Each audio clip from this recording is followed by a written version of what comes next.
మెదక్ జిల్లాలోని ఔరంగాబాద్ తండాలో దారుణం జరిగింది. రైతు భరోసా డబ్బులు ఇవ్వలేదని తండ్రి కీర్మా నాలుకను కూడా కొడుకు కోసేశాడు. దాంతో స్థానికులు హుటాహుటిన కీర్మాను మెదక్ ఏరియా ఆసుపత్రికి తరలించారు. మరోవైపు సంతోష్ పై హవేలీ గన్పూర్ స్టేషన్లో పోలీసులు కేసు నమోదు చేశారు. పైసలు 4,000 రూపాయలు ఇచ్చేటోనండి. 4,000 రూపాయలు ఇచ్చేటి ఉంటే 2,000 రూపాయలు నీకు ఇస్తున్నావు బిడ్డ, నాకు ఖర్చు అయిన 2,000 రూపాయలు నాకు ఎవరు చూస్తున్నారు, దవాఖానకు పోవాలి రావాలి, ఖర్చు అయిపోతుంది, నీకు 2,000 రూపాయలు ఉన్నది తీసుకో అని చెప్పాలని నేను వద్దు, నాకు అవసరం లేదు, నాకు ఖర్చు అయితే లేదా, నువ్వు నన్ను పెడుతున్నావు అన్నా అని చెప్పేసి మా తమ్ముడు సంతోష్, ఆయన పేరు సంతోష్,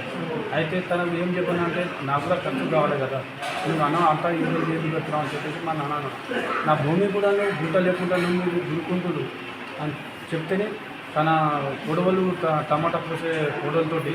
ఇట్లా రక్కున్న మాటలు తీసుకొని 2,000 జేబులో ఉన్నాయి, నా దగ్గర 2,000 రూపాయలు తీసుకుని నా దవాఖాన ఉన్నది పెట్టుకున్నాను, నాకు రోజు గోళీలు తింటున్నా, ఇప్పుడు ఉంది అన్నీ ఉన్నాయి, ఎందుకు చేస్తున్నావు అట్లా అని చెప్పేసి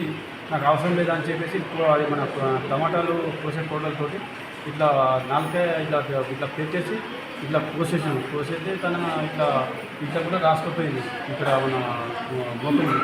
మళ్ళీ ఇట్లా కోసుకుపోయింది, 6 గుర్తు పడ్డది